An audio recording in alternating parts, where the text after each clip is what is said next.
Okay, in this video, let's take a look at some of the other props and how we can model some of these.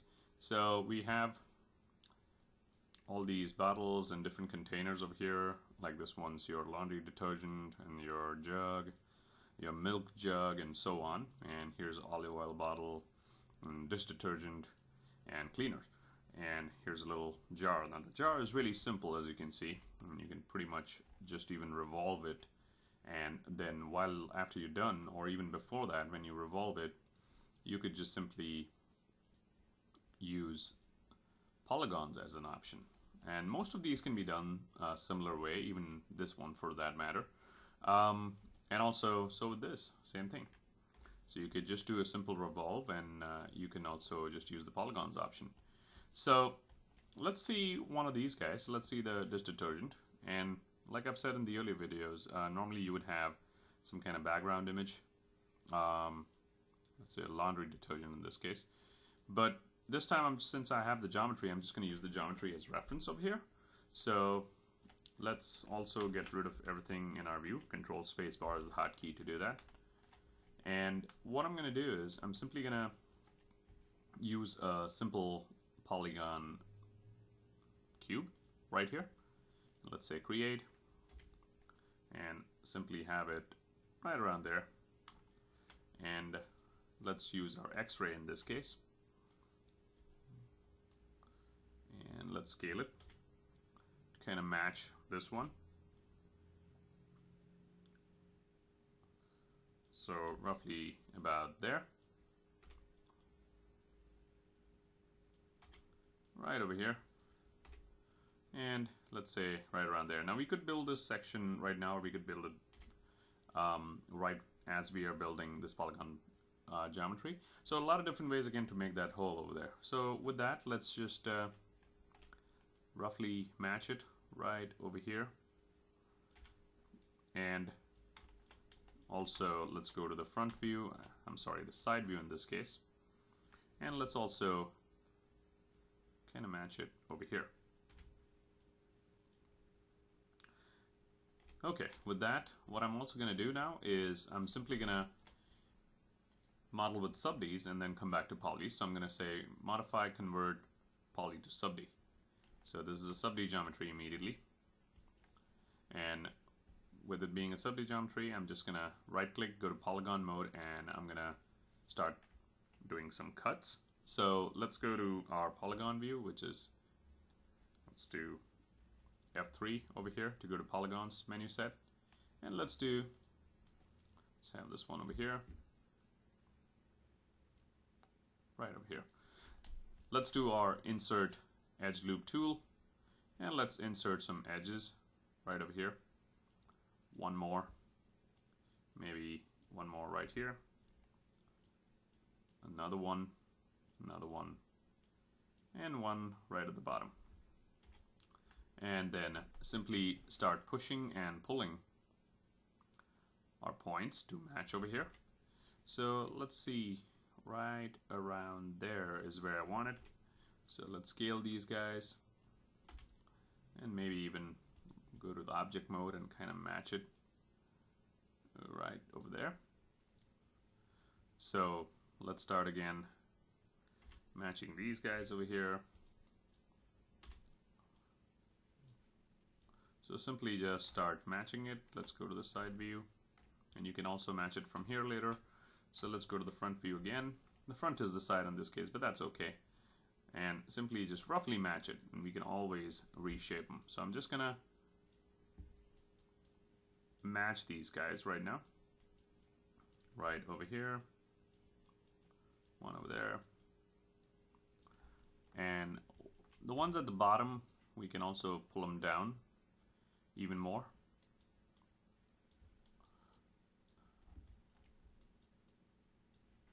So let's say match these guys over here.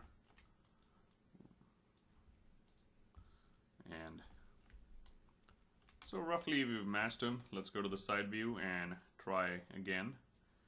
Let's try matching everything. And you can always go, if you're not sure exactly how it's looking, you can always go to the standard mode and just check it out. And you can turn your X-ray.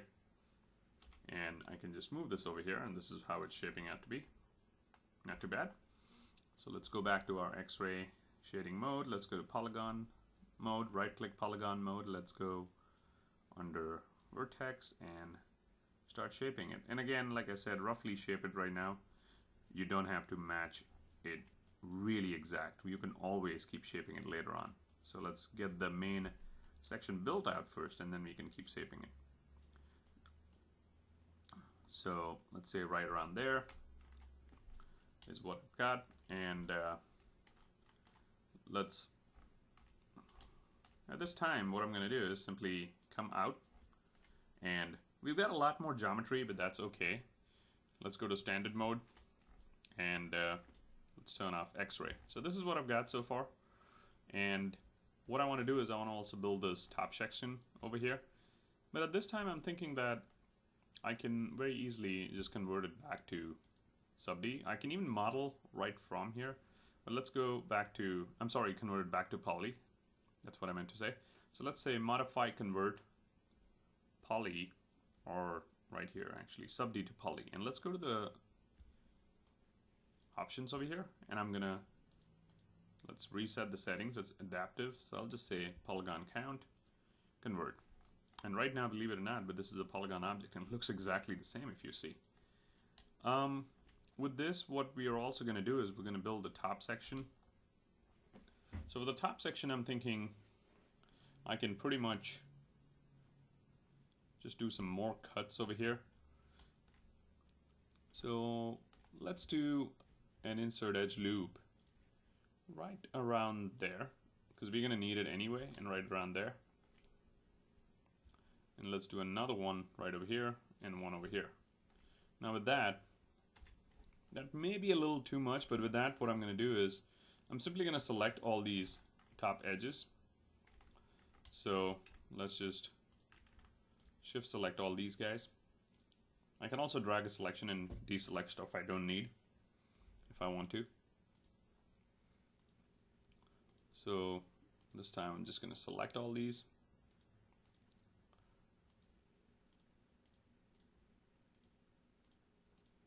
All these inside ones,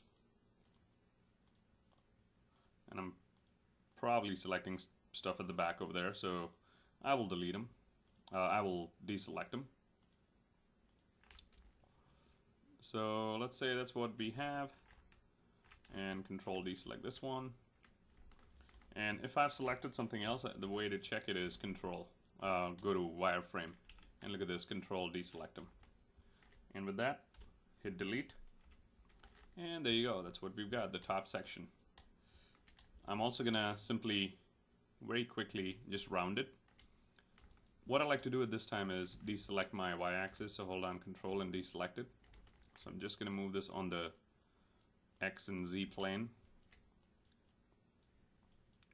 So quickly, just round this out. A lot of different ways to do this. You'll see someone else doing it a totally different way. You can also use, if you want, actually I was selecting something at the bottom for a couple times, but didn't really mess anything up too bad. Like I said, you could also use the new project curve option for polygon meshes. So with that, we have this guy over here, and we can simply start building stuff around it. You can also make this a separate object and then combine it. You can do it that way too. You can absolutely do it that way.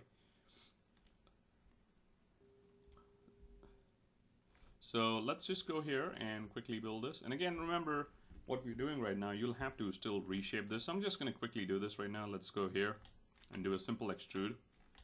And what I'm also going to do is, just to get it in a straight line, I'm going to scale it. See, it's almost a straight line right there. And we can always retouch that, and we can always shape it. So let's do G again. And G is not working. I'm simply going to do an extrude. And although there's a few levels over there, I'm just going to do one more and do the big one right here. And then do G again to repeat last command. And simply do that little subtle bevel that it's got. I've got a little too much going right now, so let's do G again, and then right there. And do G one more time. And you get the idea.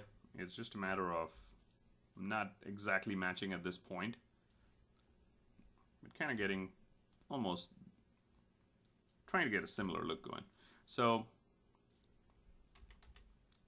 that should, I just wanted to scale this actually and do one more G, and let's do right here, and let's scale this down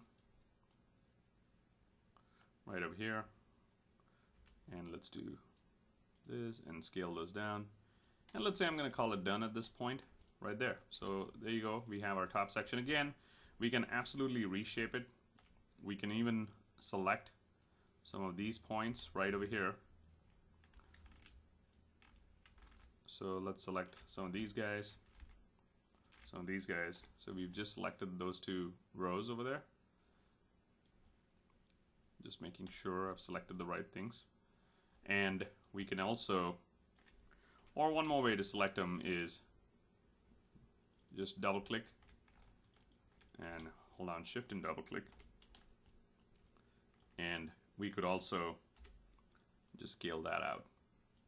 And we could also make sure that this over here, the bottom row over there, is nicely scaled back. And you can see how I scaled it right there. Now if this doesn't look exact, that's fine. I can always rescale these guys and match them. So you get the idea. Just a matter of shaping. Now how would I do that? Again, a lot of different ways. I can select some points actually right here, and let's go to our toolbox over here. So I was holding down my spacebar and just went to my toolbox right here. And in the toolbox, I'm simply gonna move some points in and then do a simple extrude, or even might bridge some faces. So let's do that. Let's continue this in the next video actually.